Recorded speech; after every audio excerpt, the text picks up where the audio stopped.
네, 요한 1서를 읽다 보면 가장 많이 나타나는 단어가 있습니다. 그것은 사랑, 사랑입니다.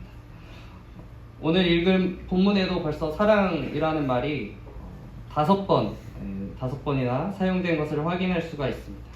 그래서 요한 1서를 이제 학자들이 평가를 할 때 신학 사상을 체계화한 바울 사상과 믿음의 행실을 강조한 야고보의 사상을 그리스도의 사랑으로 조화시킨 서신이라고 이렇게 평가를 합니다. 어떻게 보면 극찬의 표현이죠. 바울과 야고보의 그 사상을 다 조화시켰다라고 얘기를 하는 거죠. 자, 그럼 말씀에 들어가기 앞서서 우리는 왜 사랑을 해야 합니까? 우리가 사랑해야 할 이유는 이것입니다. 첫째, 하나님은 사랑이십니다. 둘째, 하나님이 먼저 우리를 사랑하셨습니다. 셋째, 하나님이 우리가 사랑하기를 또 원하십니다. 이것들의 공통점은 우리가 사랑해야 할 이유가 어디에 있다고 말씀하고 있는 것이죠. 하나님에게, 우리가 사랑해야 할 이유는 하나님에게 있다라고 우리에게 말씀하고 있는 것이죠. 그런데 사람들은 이제 사랑을 해야 할 이유를 다른 데서 찾죠. 나한테 잘해야 된다거나, 내가 보기에 좋아야 한다거나, 혹은 내가 저 사람을 사랑하기로 다짐했어, 이 다짐을 꼭 지킬 거야 라는 등 사랑할 이유를 하나님이 아닌 주로 사람에게서 찾기 마련입니다. 그런데 우리가 사랑할 이유를 사실 찾다 보면은 보이는 것은 오히려 미워할 이유가 더 눈에 띄게 된다는 사실을 깨닫게 되죠. 또 20살 초반에 연애할 때 보면은 이제 마음이 식어갈 때 어떻게든 더 오래 만나야지 하면서 지키려고 해도 되나요? 안 되죠. 오히려 단점만 보이고 헤어져야 할 이유만 계속해서 떠오르는 것이 이 사람의 본성이 아니겠습니까? 인류의 첫 형제였던 가인과 아벨의 사건을 보면 가인이 아벨을 향해서 분노하는 모습을 보여줍니다. 미워하기 시작을 했다는 뜻이죠. 하나님이 받으시는 예배를 드리는 자, 굉장히 좋은 타이틀인데 이게 왜 미워할 이유가 됩니까? 그런데 충분히 사람 사이에서는 이러한 것도 미워할 이유가 되더라는 것이죠. 우리 가운데에서 세상에서 잘 나가, 소위 벌이가 괜찮고 사람들에게 인지도도 좋고 정말 좋은 사람이라고 평가받는 사람, 그런데 심지어 그 사람이 교회에 나와서 하나님도 잘 섬기고 봉사도 빠짐없이 하는 사람이 있다고 했을 때, 그러면은 교회에서 아무도 그 사람을 안 미워할 것 같지만 아니에요. 그래도 충분히 누군가는 그러한 사람조차도 미워하는 사람이 있다고 하는 것이죠. 나는 교회에서 이만큼밖에 못하는데 저 사람은 교회에서 저 정도나 하네. 나는 정말 집에 들어가기도 싫을 정도로 궁핍한데 와, 저 사람은 저렇게 교회 훨씬 더 잘하고 다 하는데 심지어 잘 살기까지 하네? 미워할 이유가 아니잖아요, 사실. 그런데 미워하게 되더란 말입니다. 물론 항상 그렇지는 않죠. 항상 누구나 막 싸잡아서 미워하지 않아요, 그죠?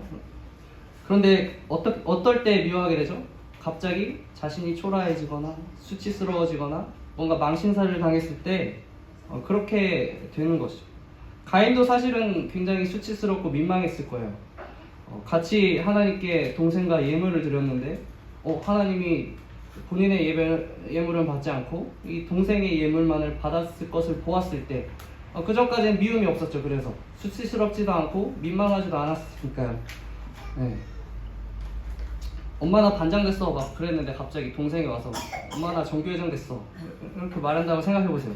얼마나 그쵸? 미워할 게 아니잖아요. 동생이 정교회장 됐으면 축하해주고 칭찬해주고 막 같이 막 기뻐해야 되는데 어떻게 돼요? 사람 마음이? 미워지는 거죠. 미워 이렇게 된다는 거죠. 이 상황 속에서 가인은 아벨을 보면서 기록되어 있지는 않지만 그래도 사랑하려고 했을 거예요. 왜냐하면 동생이잖아요. 자기의 혈육인데 그냥 그거 하나 있다고 계속 미워하려고 했겠습니까? 그러나 도저히 사랑할 수가 없었던 것이죠.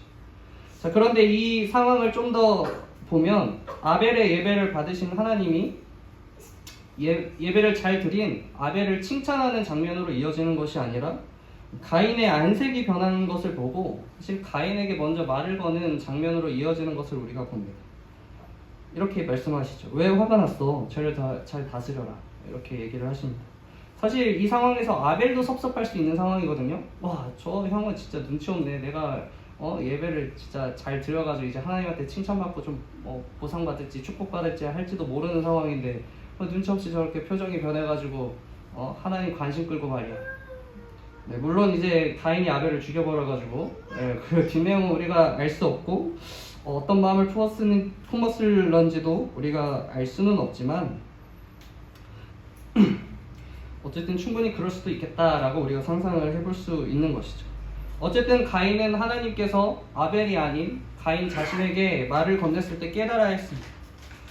동생이 하나님이 기뻐 받으시는 예배를 드렸으니까 내가 사랑해야지. 하나님을 봐서라도 내가 동생을 사랑해야겠다. 그렇지, 내가 하나님이 사랑하는 동생을 미워하는 죄를 내가 다스려야지. 이건 내가 정말 잘못한 거 있구나. 그러고 보니 내 부족한 예배를 받으시지 않으셨을 뿐 그렇다고 나를 차별하여 대하거나 나를 더 미워하거나 하시지 않으셨구나. 하나님은 이런 나도 사랑하시는구나. 하나님을 통해 사랑하고 또 사랑을 깨닫는 우리 성도님들 되시기를 축복합니다. 사람을 보고 사람의 그 됨됨이를 따져서 사랑하려고 해도 언제 어떻게 그 마음이 꺾일지는 정말 아무도 모르는 것이죠.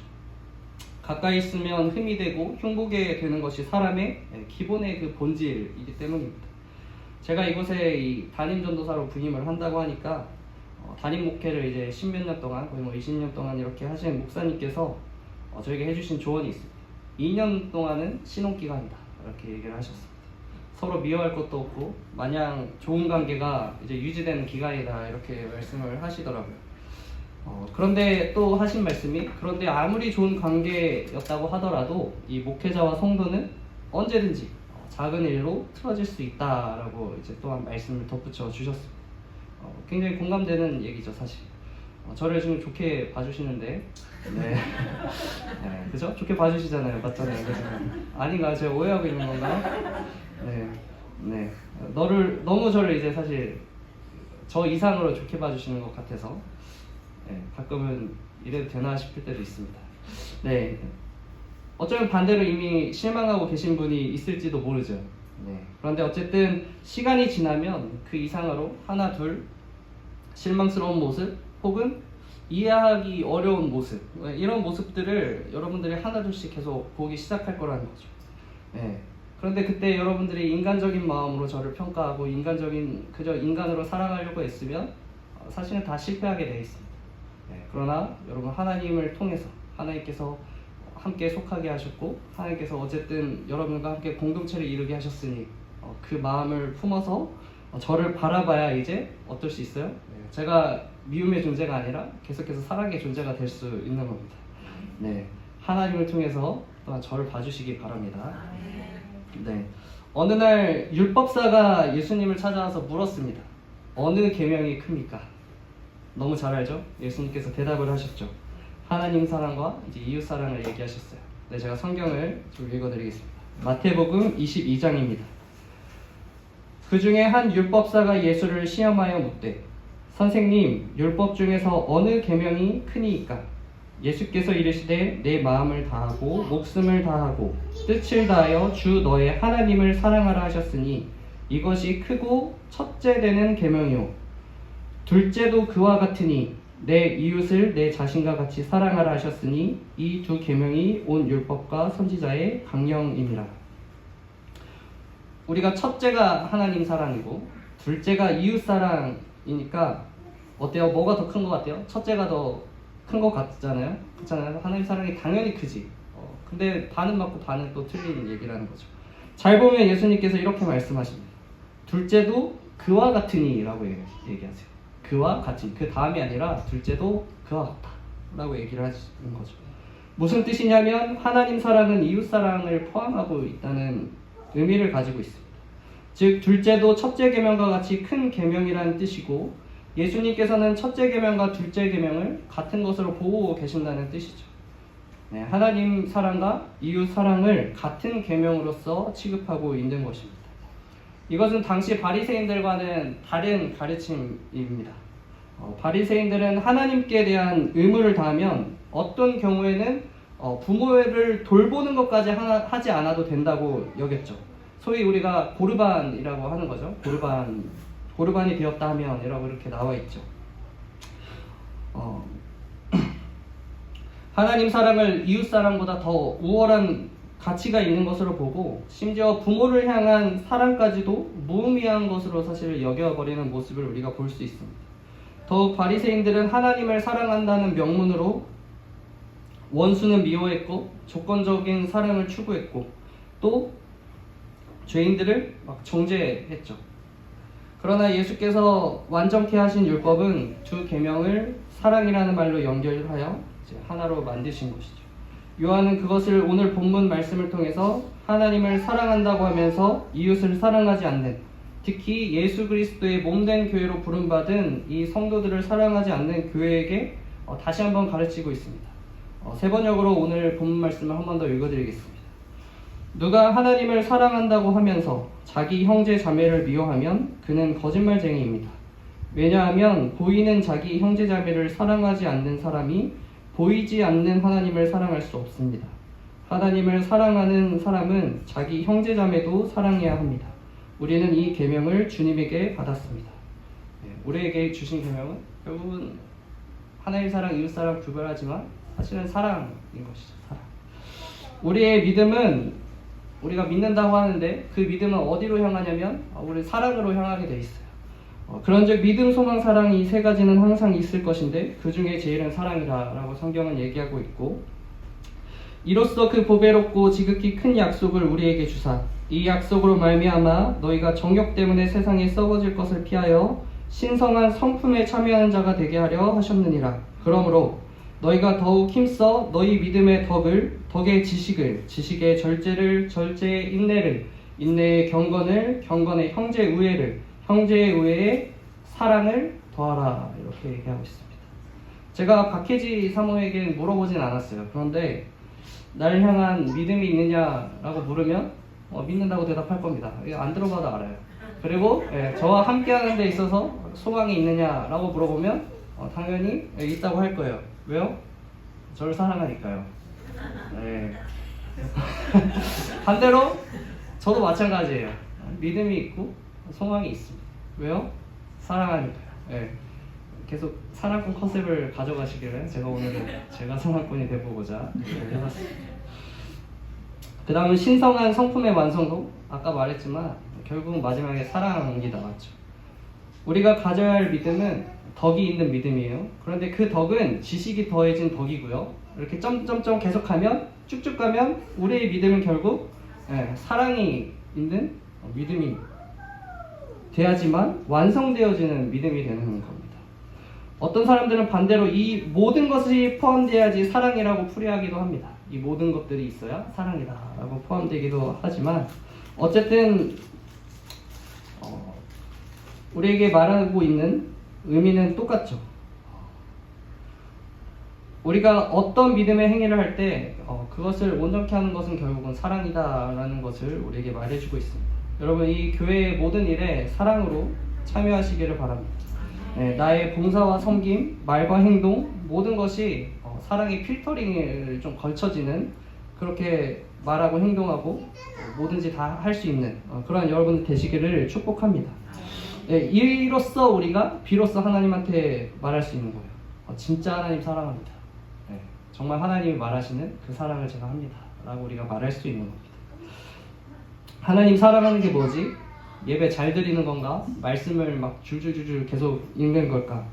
교회를 위해서 봉사하는 걸까? 그것도 맞죠. 그러나 절반의 사랑이라는 거예요. 절반의 사랑. 반쪽을 더 채우기 위해서는 옆에 앉은 형제를 사랑하고 어떤 가족을 사랑하고 이웃을 사랑하고 원수를 사랑하는 것까지 해야 그때 오늘 말씀하신 하나님의 사랑을 우리가 참으로 지키며 고백하며 인정하면서 살아가는 삶이 되는 것입니다. 자, 그럼 이제 우리가 누구를 먼저 사랑해야 할까? 그것은 가까운 사람부터죠. 사실 눈에 보이는 사람부터 사랑을 해야 됩니다. 멀리 있고 어쩌다 한 번 보는 사람들 막 너무 반가워서 사랑한다고 껴안고 막 뽀뽀하고 그러는데 우리가 막상 집에서는 어떻게 하죠? 같은 일터 있는 사람들한테는 어떻게 해요? 막 짜증도 그냥 쉽게 내고 독설도 막 할 말, 못할 말, 막 구분 안 돼가지고 하고, 그렇게 사람들에게 상처 주고, 아픔 주고, 내 나쁜 모습들 막 보여준다는 말이죠. 여러분, 가까이 있을 때 소중히 여기시기를 바랍니다. 네, 하나님이 여러분들에게 가까이 붙이신 것이기 때문에 다 하나님께서는 사실 이유가 있으신 거예요. 우리는 깨닫지 못하지만 지금 옆에 앉은 사람들, 그리고 뭐 내가 아는 그 모든 사람들, 하나님께서 관계 맺게 이어주신 사람들입니다. 하나님께서 그 사람들을 여러분들에게 붙이신 이유는 그 사람이 막 정의롭고 성품이 인자하고 막 착하고 경건해서 붙인 것이 아니죠. 다들 아시죠? 악독하기도 하고 막 자기밖에 모르는 데다가 하나님을 저주하기까지 하는 사람들을 여러분들 곁에 막 붙이신다는 말이에요. 왜 나에게 붙이셨는가? 그건 하나님의 뜻이지만 잘 모르지만 추측하건대 그 사람이 사실은 사랑이 필요한 사람들이기 때문에 그래요. 우리의 사랑일까요?